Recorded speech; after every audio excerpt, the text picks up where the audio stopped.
What's up, guys? Welcome to another video. This isn't going to really be a video about the 240, though I will talk about it a little bit. I haven't done anything in the past couple of days since I uploaded that last video, or about a week now, but I do know what I need to do. It's just I haven't actually done yet. The past almost 3 days have been like not chaotic, but just a big change, and so like the 240 is not really my focus, and so I'll get into that in a little bit. But I'll kind of show you what it looks like now. So you can't really see too much of a change. The car is slightly more angled this way, and that's because I tried to like jack it up, and I wanted to move the whole car to the side because it's taking up way too much room. But I don't have a rear differential, I just have the gas tank, and I don't really know how the guys, when we were moving the car, like jacked it up and just dragged it. I know they did, I'm just not sure how they did it. I don't want to risk the jack falling off and breaking any of the body panels or anything breaking. I don't want to risk the gas tank, so I'm gonna have to put the diff in to actually move the car and adjust it. So this is new. Usually the WRX is parked, well, usually the WRX is parked there, but the WRX is nowhere to be found. That's because I traded it in for this BRZ. It's a 2023 limited, so it's basically decked out with everything, because I know Subaru is weird. Their premiums are their base and their limited is their, you know, you get everything. So yeah, this is my new daily driver.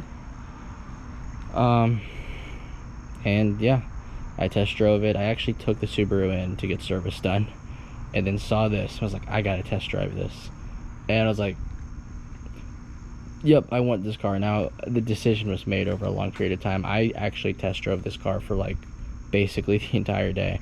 I was up in Melbourne, and I drove back down to Coco, and back up to Melbourne. So I was driving this thing for like 4 hours on a test drive. They basically just gave me the keys and were like, all right, just bring it back before we close, or preferably a couple hours before, so if you do want it, you get the paperwork done. And I thought long and hard about it. It wasn't like I just pulled the trigger immediately. I checked my finances and did everything, I would say, the proper way.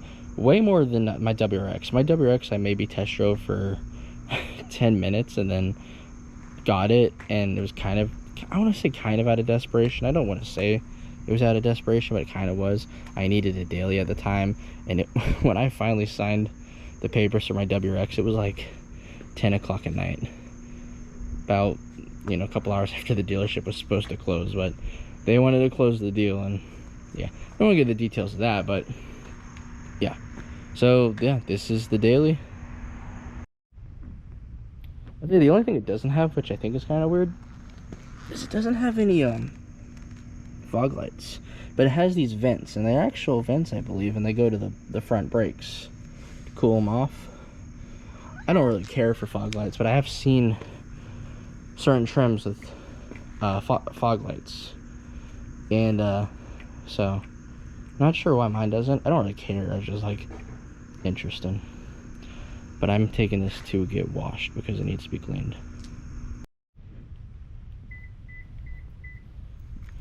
Gotta get something out of the trunk first. So I'm actually gonna take my camera equipment because I do want to get some photos with the good camera. I've only taken photos on my phone, but I need room in the back, in the trunk. And this is my it's a Warhammer 40K bag. I got it on Amazon. I mean, it's probably the most expensive backpack I've ever bought, but it's so cool because I love Warhammer 40K. This has all my Magic cards and dice and stuff like that for when I go play Magic. So I want to go put this in the house real quick.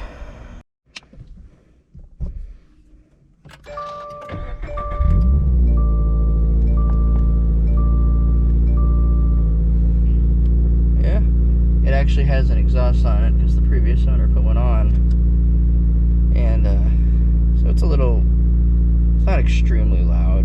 It's a little louder right now because it's a cold start, but yeah, I don't have everything set up just yet because like I literally just got this 2-3 days ago. I like the dome lights are pretty bright. I don't know if I like that or not. Oh, let's turn that off. I don't want no copyright. But yeah, this is it. 6-speed manual. Has the lane assist on the mirrors and all the other basic bells and whistles that this car comes with. I do like the dual climate control. I've never had a car with dual climate control. That's pretty cool. So like, I can have a different temperature here, or you can hit this and it makes it to where they both change at the same time. It's nice. It's the sync option. Should probably turn the actual AC on so I don't die of a heat stroke. It's very hot. It's not as hot as it was earlier today. It was like 96 degrees out today at work. Pretty bad. Oh, that's very bright. I don't know how I feel about that. I like the orange light. These are very bright white lights. I'll play around with them. I don't think there's any lights on the oh, that's very bright. It's like I got a freaking makeup mirror in front of me now. Yeah, y'all can see everything. That's kind of something I did struggle with the WRX was oh, that's perfect. The lights sucked, so I always had my phone like kind of shine a light up. Y'all never saw that, but it did shake a bit, so I'm sure y'all noticed. So I do want to show something off that's pretty cool before I get going, and this is actually a drift button, and I did not know it was a drift button because it clicks, you know, and it's very tight, and this is how I figured it out about it, because I was looking at aftermarket drift buttons because I'm like, I gotta replace this thing. It is a drift button, and it gets stuck. I have to literally use 2 hands sometimes to get it off. There we go. See, now it goes down, but see, it makes the clicks, so it's not in a drift button mode. But I'm gonna start to unscrew this and show y'all. So it's off. It's just, there's a thread in there. You take that off. I'm just gonna set it right there, and there's a little spring in there, and you can dig in with your fingers, but it's really hard to get to. So I just use my little charger cord. You can use whatever you got in your car. A screwdriver would probably work way better. We're working with what we got. You just kind of, you pull it out. There it is. Also set that right there. And now you take it and you start to screw it back on. It just threads right back in. So I'm gonna do that. Alright, I just did the last couple of rotations. Now it won't screw anymore, so it's all the way on. It shakes a little bit. It's a kind of a cheap drift button. I think this one's only like $15. But I'm gonna press it down, and it's stuck. See how it sticks down? Doesn't move. And then it just drops right down. And then, see, it doesn't click. So it just goes up and down. It's still locking the brakes. I mean, my foot's on the brakes, I'm on a hill, but yeah, it would be locking the brakes. Also, it makes my headlights flash.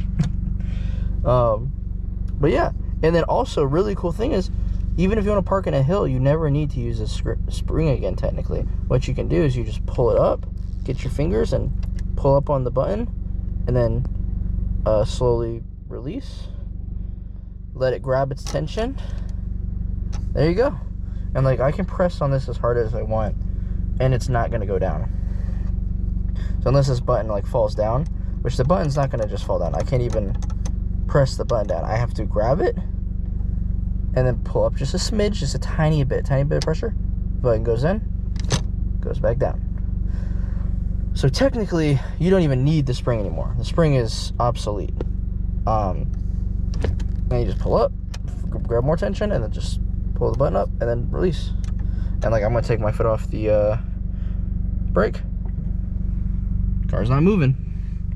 And I'm on a hill, so if this thing was down, I would start to go down.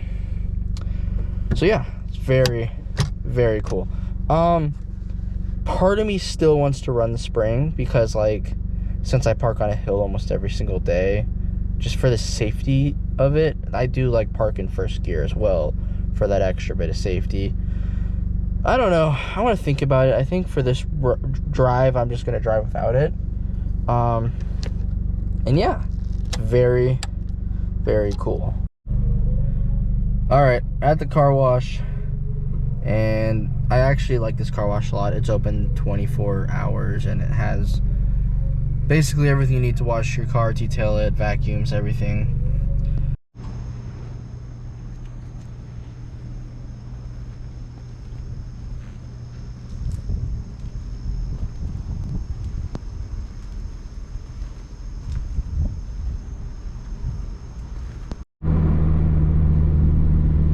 So I've basically just been cruising along, just out of boredom and enjoying the car.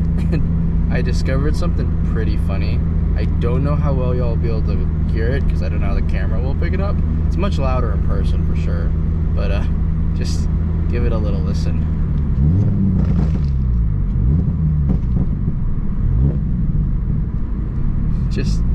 You just slightly tap the throttle. It's just so loud. Oh my gosh, it's insane. I did not, it just has a catback exhaust on it, but like,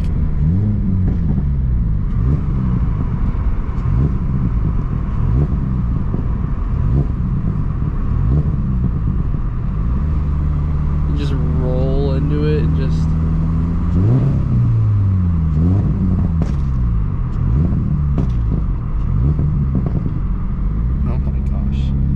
I love that. That is so cool. But yeah, I'm gonna continue driving. I thought I would share that with the class.